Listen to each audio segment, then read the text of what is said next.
नमस्कार, KP news 24/7 में आपका स्वागत है। मैं हूं आयुषी विजयवर्गीय आपके साथ और आप देख रहे हैं हमारा राजस्थान बुलेटिन। तो चलिए खबरों के सफर की शुरुआत करते हैं और सबसे पहले एक नजर हेडलाइंस पर। पुलिस अधीक्षक कोटा ग्रामीण काविंद्र सिंह सागर के निर्देशन में थानाधिकारी रामस्वरूप राठौर की टीम ने की कार्रवाई। राजस्थान में चुनाव नजदीक आते ही 70 करोड़ रुपए का ड्रग्स, शराब, गोल्ड जब्त, एनफोर्समेंट एजेंसियों ने की बड़ी कार्रवाई। राजस्थान में चुनाव की बड़ी खबर, बीजेपी में शामिल हुए महाराणा प्रताप के वंशज विश्वराज सिंह और भवानी सिंह कालवी। बीजेपी की दूसरी सूची से पहले कोर कमेटी की बैठक, वसुंधरा भी हुई शामिल, बागियों को मनाने का प्लान तैयार।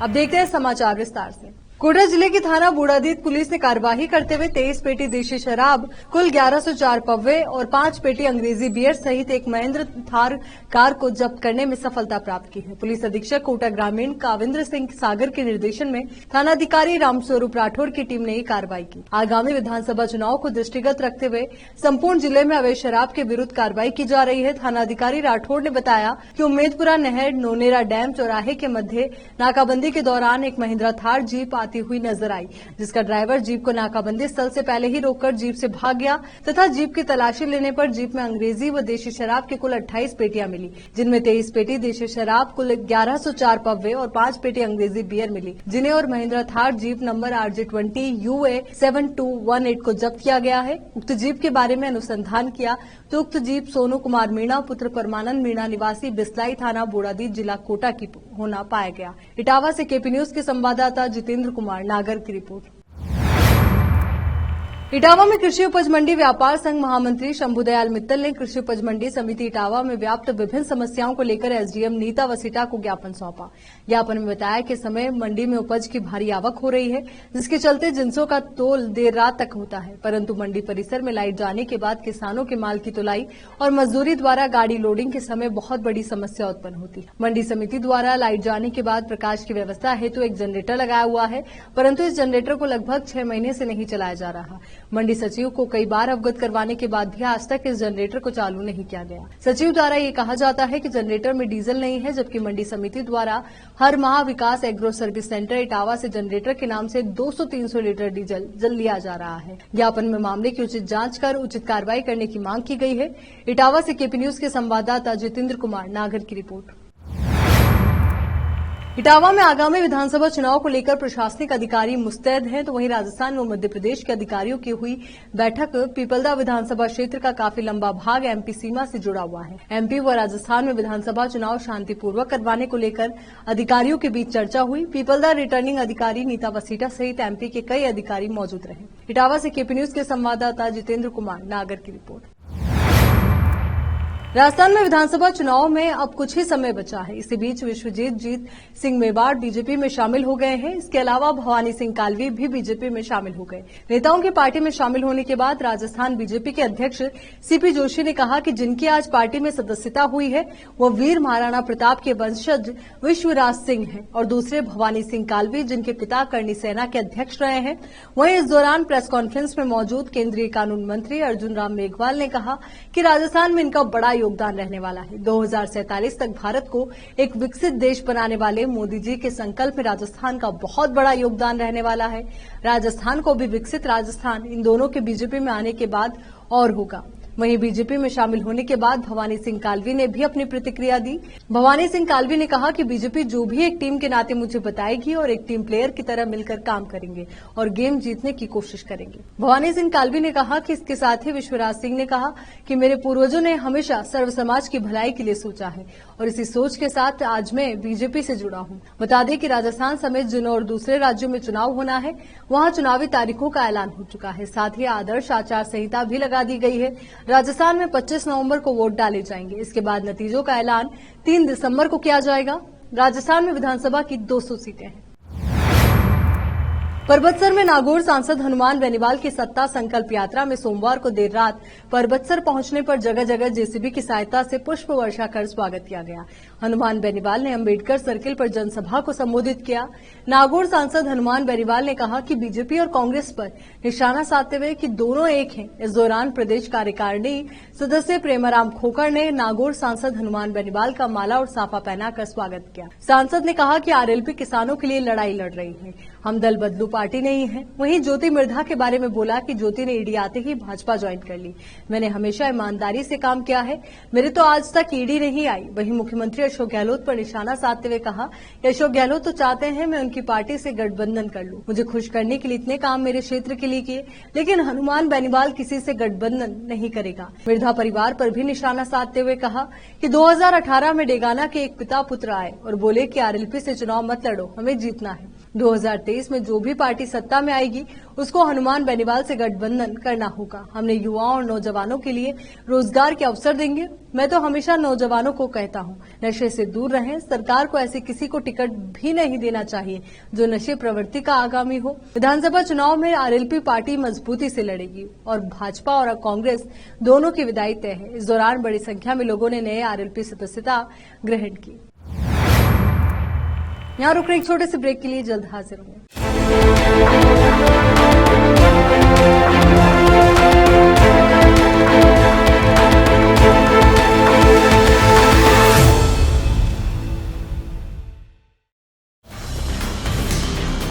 हिंदुस्तान के हर कोने में हम हैं मौजूद।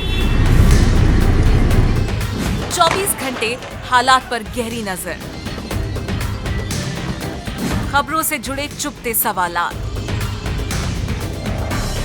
और आपको दिखाता है धार्मिक, सामाजिक, राजनीतिक, लोकल और इंटरनेशनल न्यूज की सबसे बेहतर कवरेज जो आपको रखती है हर पल बाखबर। देश और दुनिया भर की खबर के लिए देखते रहें KP news 24/7। Noor education trust Bidar की ओर से चलाए जाने वाला Noor MEd and BEd college Bidar, recognised by NCTE Delhi and affiliated to Gulbarga University, Gulbarga. Admission are open for the academic year 2022-23. विशेषज्ञ और सक्षम शिक्षकों द्वारा शिक्षा प्राप्त करने के लिए नूर एमएड एंड बीएड कॉलेज में दाखिला लें और शांत वातावरण में शिक्षा प्राप्त करें। बीदर शहर में बेहतर शिक्षा का एकमात्र केंद्र Noor MEd and BEd college, Shahpur gate, Bidar. Phone numbers 9945283920, 8482221297।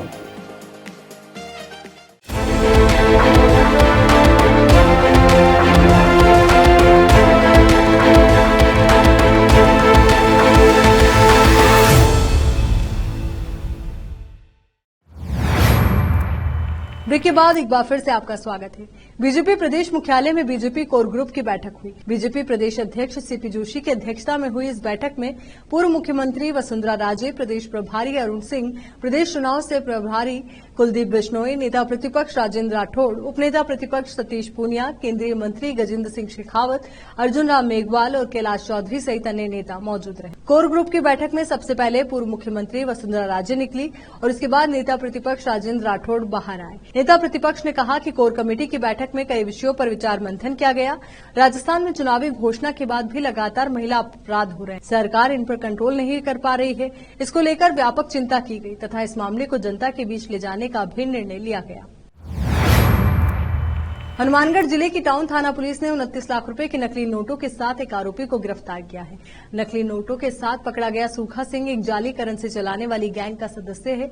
ये गैंग लोगों को नोट दोगुने करने का झांसा देकर असली की जगह नकली नोट देकर ठगने का काम करती है। आरोपी के पास से 29 लाख रुपए से ज्यादा चिल्ड्रन बैंक लिखे नकली नोट, सफेद कागज की 5 गाड़ियां, स्टेशनरी, एक साइड छपे 25 नोट सहित असली 4200 रुपए बरामद हुए। आरोपी ने गैंग में शामिल अन्य कई सदस्यों का नाम भी लिया जिन्हें नामजद किया गया है। इस कार्रवाई में खास बात ये रही कि पूरी कार्रवाई बीकानेर पुलिस के इनपुट पर हुई। लोकल स्तर पर नकली नोटों को इधर उधर करने का बड़ी गैंग काम कर रही थी, लेकिन पुलिस अनजान थी। टाउन सीआई ने बताया कि बीकानेर पुलिस ने जिला पुलिस कप्तान डॉक्टर राजीव पचार को नकली नोट गिरोह के इनपुट दिए थे, जिसके बाद एसपी के निर्देशन में टाउन थाना स्तर पर टीम गठित की गई।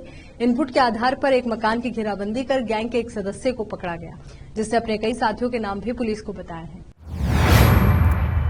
राजस्थान विधानसभा चुनाव के मद्देनजर निर्वाचन विभाग के निर्देश पर प्रदेश में विभिन्न एनफोर्समेंट एजेंसियों ने आज रिकॉर्ड 7 करोड़ रुपए से ज्यादा का ड्रग्स, शराब, सोना, फ्रीबीज व नकदी पकड़ी है। इसी तरह पिछले 3 दिन में एजेंसियों ने 33 करोड़ रुपए की कीमत से ज्यादा की ड्रग्स, शराब, सोना, फ्रीबीज व नकदी पकड़ी। आचार संहिता लागू होने से अब तक एजेंसियां 70 करोड़ रुपए से ज्यादा कीमत की अवैध सामग्री जब्त कर चुकी। मुख्य निर्वाचन अधिकारी प्रवीण गुप्ता ने बताया कि प्रदेश में अलग अलग एजेंसियों की ओर से जारी रिपोर्ट में जानकारी दी गई। इसमें आचार संहिता लगने से अब तक 2,73,314 लीटर शराब, 8 करोड़ 55 लाख रुपए कैश, ड्रग्स लगभग 30 करोड़ 24 लाख रुपए और सोना चांदी जैसी कीमती धातुओं की 6 करोड़ 62 लाख रुपए की जब्ती की गई है, जबकि फ्रीबीज 19 करोड़ 14 लाख रुपए की जब्ती की गई है। इन एजेंसियों में राज्य पुलिस, राज्य एक्साइज, नारकोटिक्स विभाग और आयकर विभाग प्रमुख है। गुप्ता ने बताया कि प्रदेश भर में विभागों द्वारा कड़ी निगरानी रखी जा रही है और किसी भी संदेहास्पद मामले पर कड़ी कार्रवाई की जा रही है। ईडी की टीम ने राजस्थान में रीट पेपर लीक को लेकर एक बार फिर कई स्थानों पर सर्च ऑपरेशन शुरू किया। मंगलवार सुबह से जयपुर, नागौर, सीकर में ईडी का तलाशी अभियान जारी रहा। 5 टीमें दिल्ली की और 5 टीमें जयपुर की छापेमारी में जुटी हुई हैं। पेपर लीक मामले में ईडी ने बड़ा एक्शन लेते हुए राजस्थान में करीब 10 ठिकानों पर कार्रवाई को अंजाम। जयपुर, नागौर, डीडवाना, जायल सहित कई जगहों पर ईडी की छापेमारी में जुटी हुई है। जयपुर और दिल्ली की 5-5 टीमें कार्रवाई में लगी हुई। कलाम कोचिंग पर ईडी के छापे की कार्रवाई के दौरान बड़ी संख्या में धन के लेनदेन के सबूत मिले। आशंका जताई जा रही है कि इस कार्रवाई में बड़े राजनेता के परिवार भी जांच के दायरे में आएंगे। विधानसभा चुनाव की तारीख तय होने के साथ ही आचार संहिता लगने के बाद से पाली जिले की पुलिस अलर्ट मोड पर है। इसी कड़ी में बीती रात को डोडा तस्करों का पीछा कर रही पुलिस की डीएसटी टीम पर इन तस्करों द्वारा फायरिंग की गई। तस्करों द्वारा पुलिस पर फायरिंग के बाद पुलिस की टीम ने भी जवाबी फायरिंग की। इस जवाबी फायरिंग में एक तस्कर की मौत हो गई, जबकि दूसरा तस्कर मौके से फरार हो गया, जिसकी तलाश जारी है। वारदात के बाद राजसमंद और पाली पुलिस के आला अधिकारी मौके पर पहुंचे, जिसके बाद इन्होंने घटनास्थल का मुआयना किया। साथ ही मृतक के शव को नाडोल के अस्पताल में रखवाया।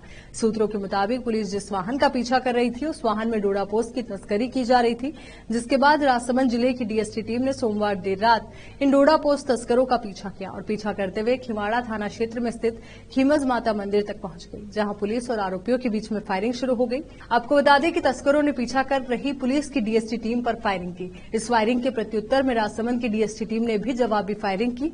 फायरिंग के दौरान एक गोली तस्कर को लगी, जिस पर उसे उपचार के लिए नजदीक के नाडोल अस्पताल ले जाया गया। इसके बाद मृतक के शव को नाडोल अस्पताल की मोर्चरी में रखवाया गया। वहीं इस फायरिंग के दौरान एक अन्य तस्कर भागने में कामयाब रहा, जिसकी तलाश की जा रही है। चलिए एक बार फिर से नजर डालते हैं हेडलाइंस पर। पुलिस अधीक्षक कोटा ग्रामीण काविंद्र सिंह सागर के निर्देशन में थानाधिकारी रामस्वरूप राठौर की टीम ने की कार्रवाई। राजस्थान में चुनाव नजदीक आते ही 70 करोड़ रुपए का ड्रग्स, शराब, गोल्ड जब्त, एनफोर्समेंट एजेंसियों ने की बड़ी कार्रवाई। राजस्थान में चुनाव की बड़ी खबर, बीजेपी में शामिल हुए महाराणा प्रताप के वंशज विश्वराज सिंह और भवानी सिंह कालवी। बीजेपी की दूसरी सूची से पहले कोर कमेटी की बैठक, वसुंधरा भी हुई शामिल, बागियों को मनाने का प्लान तैयार। केपी न्यूज के राजस्थान बुलेटिन में फिलहाल के लिए इतना ही। देश और दुनिया से जुड़ी तमाम ताजा खबरों के लिए आप बने रहिए केपी न्यूज 24/7 के साथ। धन्यवाद।